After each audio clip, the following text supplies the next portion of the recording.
Good evening, everybody. Welcome to Borough Fan TV and the Monday Night Show with me, James Hutchinson. Obviously, there was no Borough game at the weekend, so we're going to take a nostalgic look back 25 years tonight. We're going to look back at Juninho joining the club, and we're fortunate to be joined tonight by one of his ex-teammates, Andy Campbell. Welcome to the show, Andy. Hiya, mate. Thanks for having me. You're more than welcome. As always, Borough fans, we want your views, but what we're going to do tonight is we've got Andy with us till around about 7:15, and then after that, if you want to share in the last 10 minutes or so of the show your favourite memories of Juninho, his goals, games, occasions, please do that. That would be great. So without further ado, Andy, again, welcome to the show, mate. Taking you back 25 years, it doesn't seem that long ago, but we just won the First Division Championship. Moved from Ayresome Park to the Riverside. Brian Robson was a manager. Mickey Barmby had signed that summer, and then the Brazilian Player of the Year. As a member or around the first team squad at the time, what was that like, Andy? Yeah, I think it was the transition, wasn't it? You know what I mean? Everything came thick and fast that year, and obviously moving to the new stadium, getting promoted, and everything obviously came really fast, and you know what I mean? And thankfully as well, by the way, because if we hadn't got promoted against Luton on the last game at Ayresome Park, things might have been a little bit slower and a little bit different. But yeah, Nicky signed, and it put the club to another level, and then all of a sudden, you know what I mean? Juninho thrust himself into the limelight at the tournament in England, wasn't it, at Wembley, when he ripped England apart, when Brian Robson was assistant to Terry Venables at an England squad, and he never looked back. And when he came to Middlesbrough, you know what I mean? When we heard the rumours, that's what it was. It was a rumour, and you know what I mean. But when you've got a manager like Brian Robson at the helm, you know these rumours can come true any second, and he was just the first along the line of world class players that we ended up bringing in. You know. Yeah, and you mentioned that like there was a lot of top name signings that came to the club, but in terms of Juninho, what was it like to train with somebody like that on a day-to-day basis, Andy? When he came in, you know that people talk about people who train the way that they play, and he was no different. You know, he was world class, and that word is branded about really easily now. You know what I mean? Every player is world class, but he could have walked into any Champions League side, and but he decided to come to Middlesbrough to play football and enjoy a different lifestyle, and he was first class. He trained like a little warrior. You know what I mean? The size of him, he battled through with all the bigger players, and his skills. He used to try things in training which were out of this world, but then he'd implement them in training and in the game, and carry them on. And he was excellent. You know, I remember the first day it snowed. We were training at the Riverside at the time. It was a Friday.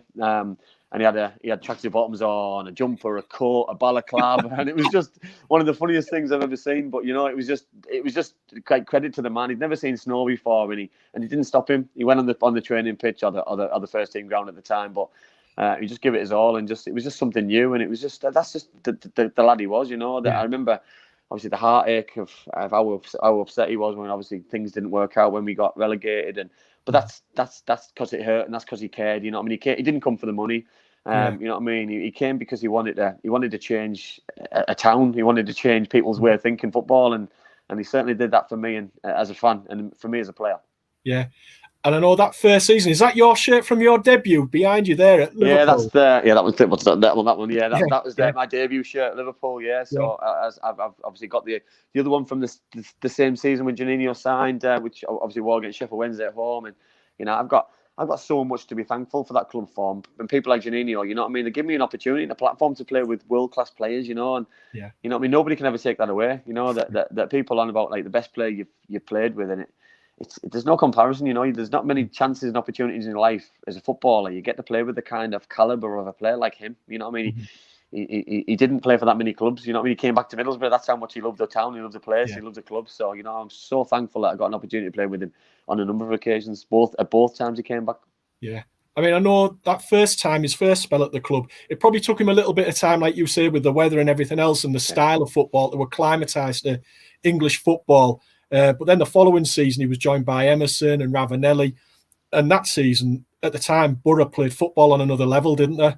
They did, yeah. But I'll refer back to his debut. His debut when he set up Jan Fiorto for his goal against Leeds United. You know that I think he showed glimpses that season of how good he was, and you know what I mean. We look at the Brazil performances, and they were excellent, and playing against excellent players and dominating games for a small stature of a man. And his first game against Leeds, I was talking to Brian Dean about it the other day, and obviously Brian was playing for Leeds United, and they said straight away that they couldn't live with him, they couldn't handle him, and the way he glided past players, slipped ball through to Jan's great finish, and it just set the tone for me and showed us what we were going to get further on down the line. And you just said it there yourself that when Emerson joined, he got that lease of life, he got that protection, I think, and then when he's got that focal point up front, and I'm not being disrespectful to the Jans and to the Nick Barmbys and to the Higgies and to myself, but he was then followed and playing alongside the world class players as well. You know what I mean? Of the Ravs and the Boxitches and the Mikkel Beck sort. You know what I mean? So for me, we went to another level. The club,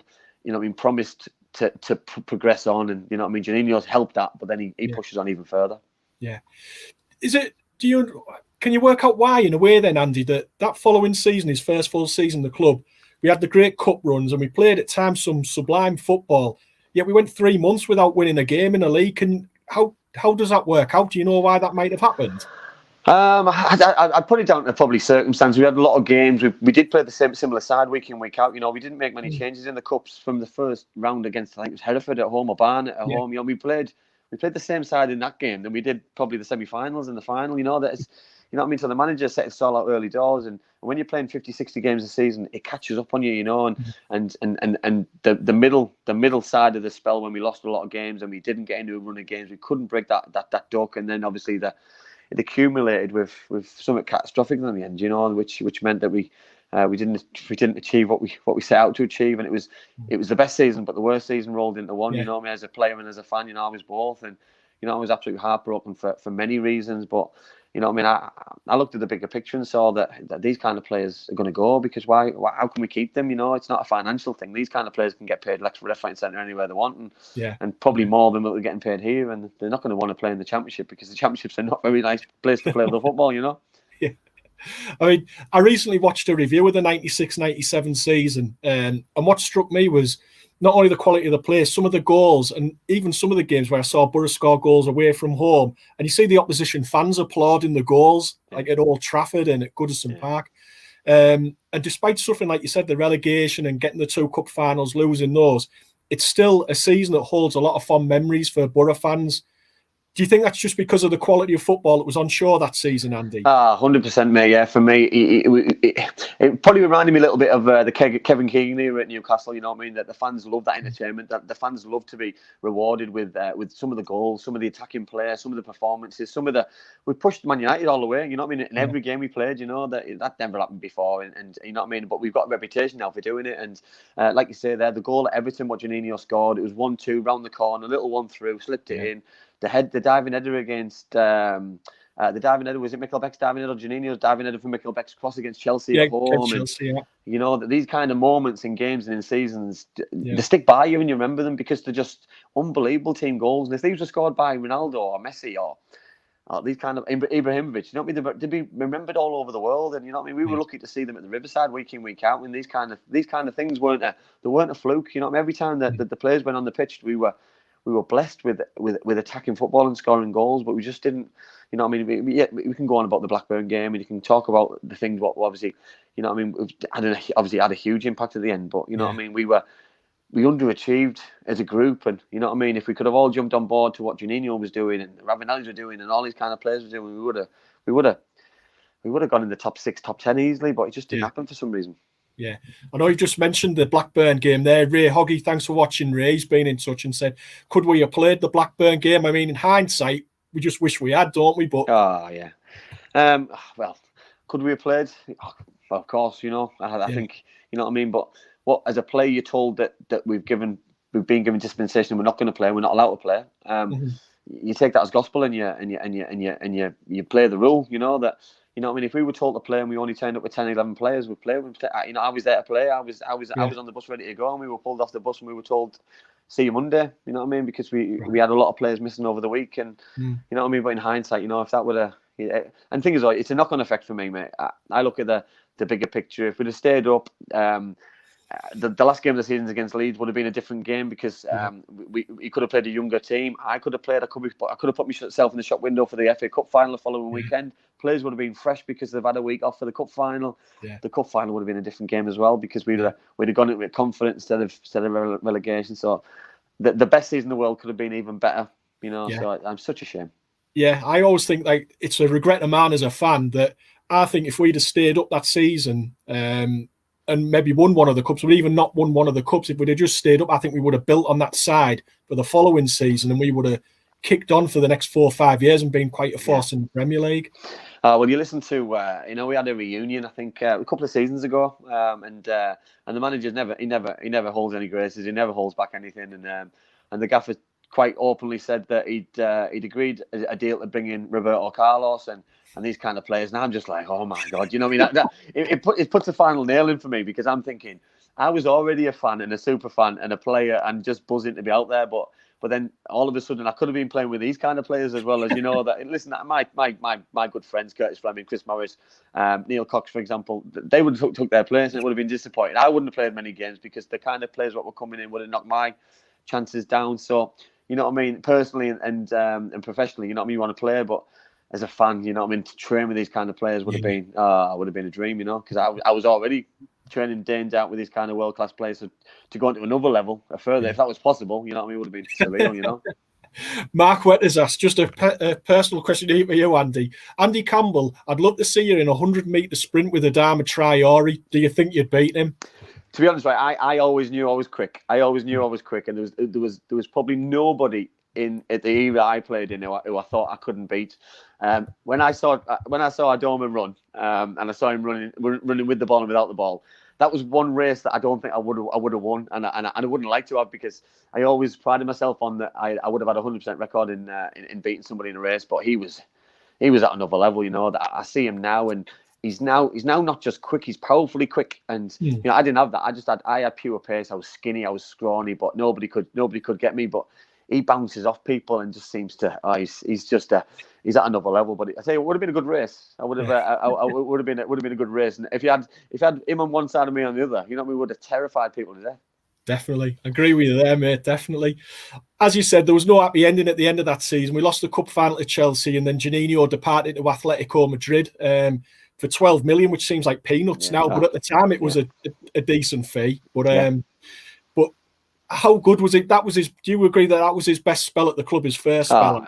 100%. You know, I look back at the second time he came, and I selfishly wish he hadn't came back, because he wasn't the same player. He'd had a broken ankle. He came back to get fit. He came back to play games. He knew he was going to be loved, but he didn't play the games that he was going to play. You know, there was quite a few games that I kept him out the side. You know what I mean? Because I was playing well, the team was playing well, we were winning games, and the manager always said that, you know what I mean, if we're winning games, he's going to keep faith with the lads who are playing, and you know what I mean. And it's heartbreaking sometimes, because you see the hurt in some people's face and anguish that he just wants to come and play, because he'd had a horrific injury. Let's not make bones about that. You know what I mean? He came here to play and to progress his level, and you know that, like you say, you know what I mean. He's gone to an unbelievable size for rubbish money in comparison to fees nowadays. You know, it would have been 125 million plus easily. You know what I mean? And it probably would have set the club up for a very long time. But no, you know what I mean. The first time for me was his best spell, and you know what I mean. It was great to have him back, but part of me wishes that he never came back, because he would have been held in another level of esteem, and instead of probably the second time he came back. Yeah. Just before we leave Juninho's first spell, Andy, Keith Watson, sorry, has been in touch. Thanks for watching, Keith. He said, "Good evening, guys. Andy Campbell, what is your best moments playing for the club? And also, what was it like being in the club at the time of the 3 cup finals?" My best moment for me is just playing for my hometown club at the Riverside. You know, I obviously first season there. Made my debut at the Riverside against Sheffield Wednesday, and I just didn't get any better than that. You know, I came on a sub in the Good Friday game at Sheffield Wednesday, and it was just a dream come true. You know, I think I got about 8-9 minutes, and it was just every second of that game. I just couldn't believe it was possible, and it was a dream come true. And nobody can ever take those kind of moments away. And you know, what I mean, every time I played, I gave everything I had, because Middlesbrough was my club, and it was just brilliant. But being involved at the time in the club that was going places in the cup final was brilliant. You know, it put Middlesbrough on the map. It gave us an opportunity within football, and everyone was starting to feel us a little bit. And you know, disappointingly, personally, that I didn't get the game time in the squad for the cup finals. You know, I was 17th man in the FA Cup final and the League Cup final, which I was proud of being in the squad, but I disappointed professionally because I wanted to play. But as I say, I just wish that I was involved in a team that was successful. You could have won something. You know, I was at the Millennium Stadium when they won against Bolton, but I was a Cardiff player living in Cardiff at the time, so it was nice to be there as a fan, because I say you never lose that heritage and never lose that being a Middlesbrough fan. Oh, top man. I remember when he came back, I think this was his second spell. I think it might have been his third spell. I think it was his third spell. And again, he'd come back from injury. He got an injury pre-season for the Borough in a pre-season game. Yeah. And there was like almost 20,000 fans turned up for a friendly reserve game, I think it was, actually, against Bradford City reserves. Yeah. And Juninho played, I think he played about 60 minutes. He got subbed and the stadium virtually emptied when he got subbed. Yeah. And that just shows the sort of esteem that he was held in by Borough fans, doesn't it, Andy? Yeah, listen, you know what I mean? They wanted to get every opportunity, you know. It's the next generation. It's inspiring young people, you know, and older people, you know, that we were all brought up on this glamorous football, you know. I think we were probably... it was teased a little bit, you know, that we've had different managers in the past that Brian gave us this opportunity to watch world-class players like Juninho, you know, and then people now... You know what I mean? The negative focus on players that play a different way. But listen, you know what I mean? Just remember the good things that these kind of players brought. What Juninho brought was entertainment. He brought flair. He brought that Brazilian samba. You know what I mean? Just how cheeky he was, how skillful he was, and people just need to remember the good, because I say it's been 25 years, which is a long time. You know, it's a lifetime in football. You know what I mean? So we just need to remember the good times, really. Yeah, and I know you touched on there about being at the Millennium Stadium the day that Borough won the major honour, beating Bolton in the League Cup final. How fitting do you think it was that Juninho was a part of that team, having been in the club over the 3 spells and came so close in his first spell to winning a major honour? I think it was written in the stars for me. You know, I think it was absolutely fitting that he was a major part and played a pivotal role in us winning that silverware, because, you know what I mean, he was Mr. Middlesbrough. You know what I mean? If we'd have won the cup the first year he was there and the second year he was there, it would have been because of him, and he would have played a huge part, and he would have been remembered forever. So for me, that's one of the good things that come out of him coming back, that he was part of that successful group, and yeah, I was buzzing. You know, I was emotional. It was just the best thing ever, because I think as a Middlesbrough fan, you know what I mean, and all the Middlesbrough fans who watch this will know exactly what I mean. When you go into a cup final, you expect to lose because you're a Middlesbrough fan, and you know what I mean, I was there for when Tony Dorigo broke my young heart at Wembley, and Chelsea have absolutely ruined me as a football fan, you know, and as a player. So it's been difficult, but you know, Bolton at Wembley, Bolton was my old club as well, and obviously Middlesbrough was my club. So yeah, it was nice to watch a game of two clubs, but there was only one winner. And when Middlesbrough got off to that great start, it was just something to be really proud of. Yeah, I mean, and to this day, his popularity around Teesside, it remains undiminished. And I think that was seen when he returned for a pre-season game against Eindhoven in 2011, and then obviously the reaction to the news that he's going to take part in the charity game that Mikkel Beck's set up for next summer. Yeah. And obviously, I think you're involved in all of that as well, Andy. Yeah. Yeah. I mean, again, that's going to be some occasion, isn't it? It's going to be brilliant. You know that I'm a little bit concerned because I'm the youngest and I'm 41, so I'm going to probably be 42 by the time, and I'm the youngest one there. So it's going to be listen, it's going to be brilliant. It's going to be an unbelievable occasion, something that I never thought I'd be involved in. You know, I never thought I'd mingle with the boys again and see these kind of people again. But you know, I got the Riverside like plenty of you guys do. You know what I mean? Well, when we could go. Yeah. And it hasn't been no atmosphere for a long time. It's very sparsely full, and that day there's going to be no empty seats. It's going to be absolutely rocking, and I can't wait to be a part of it, and just to get back on that pitch again with those players. You know what I mean? If it's for 5 minutes, 10 minutes, I don't care. You know, I just in the changing room, just a bit of everything, play my part, and just be remembered as something that something to be proud of at that time. You know? Yeah. I think as the youngest player, Andy, you'll be getting more than 5 or 10 minutes. I think that's another concern as well, mate, to be honest. Before we let you go, mate, you want to just tell us about how life is for you now after football and what you're up to? Very different. I've got a few things going on at the minute. I teach full time now. I got back in education once I got injured. I run my own podcast show on a Monday night. We're live. Tonight we've got ex-Middlesbrough goalkeeper Dimi Konstantopoulos on. We run a live podcast championship show on a Friday, which was basically because I'm a ex-Middlesbrough player, ex-Cardiff City player. So basically it was a platform to look deep into those kind of things. But I enjoy talking about football. I tried management, didn't enjoy it. Got my fingers burnt and won't be doing it again. So talking about managers is different than doing it yourself. And yeah, it's just something that I really enjoy doing. And you know, it gives people and fans a platform to be able to hear and get involved. And these kind of things are amazing, you know. And you know what I mean. And lockdown's been a nightmare, but for me personally, from a podcast, it's been the best thing ever, because it's given me a chance to focus on something. It's been giving fans a chance to interact with something else and forget about all the troubles and what's going on in the world, and still be involved in football, which is nice, because it gives us a chance to give something back. Fantastic. Andy, it's been an absolute pleasure to talk to you tonight. Mate. Thank you very much for joining us on the Monday Night Show. Cheers, Look after yourself, and can't wait to see you next summer. Stay safe. Take care, pal. See ya. Brilliant. Hope you enjoyed that, Borough fans. Like I say, we've had a little bit look back at Juninho's time at the club, his 3 spells, and moments that you've enjoyed. I've had a few people get in touch as well about that. Jeff Mann mentioning the goal at Derby on the Cow Field, which was the baseball ground. That was a special occasion, because that was the FA Cup quarter-final, and prior to then, Borough had never won an FA Cup quarter-final in their history, and they won that day 2-0 with a goal from Juninho and Ravanelli. And that propelled us to our first ever visit to an FA Cup final. So, Jeff, yeah, that was a fantastic goal. One of many that season. I know Andy mentioned the Chelsea goal. There was a goal at Man United in 3-3 draw, which involved so many people passing the ball around in the Man United half, with a great finish from Juninho at the end. Everton, he always seemed to save his best performances, I think, for Everton. I think he scored about 5 goals in his Borough career against Everton. So he seemed to take a bit of a liking to the Toffees.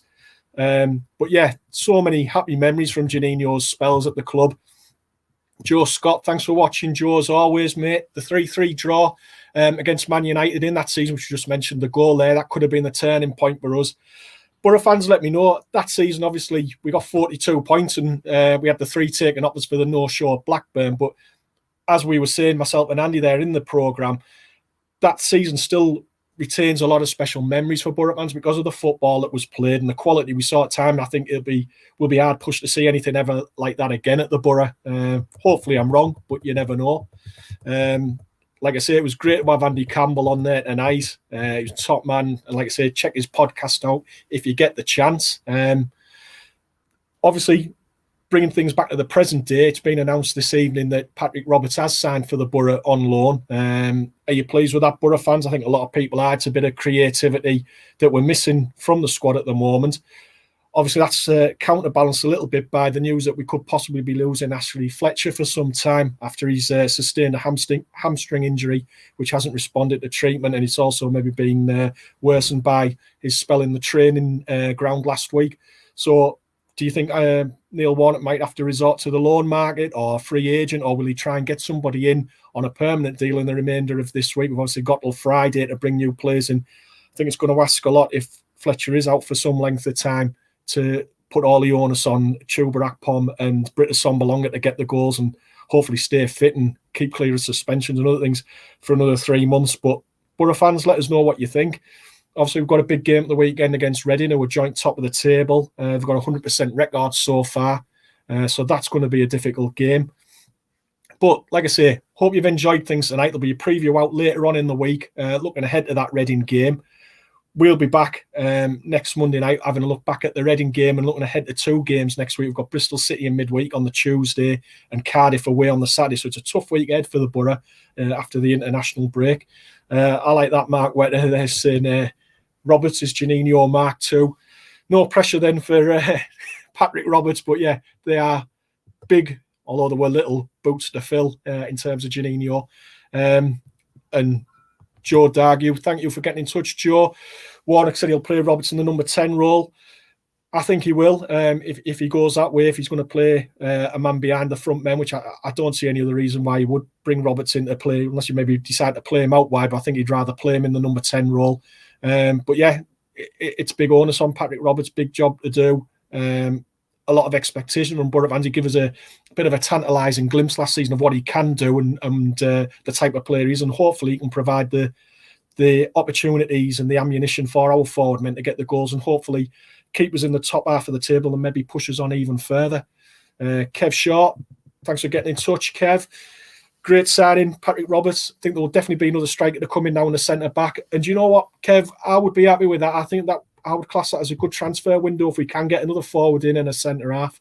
I think the club will have done quite well in what are trying times for everybody at the moment, and for football clubs, especially with no money really coming in. But I think Neil Warnock will have made some shrewd purchases, and I think as a squad we're in a much better place than we were this time last year. And who knows where it could take us this year? It could be a really positive season. So fingers crossed it works out that way.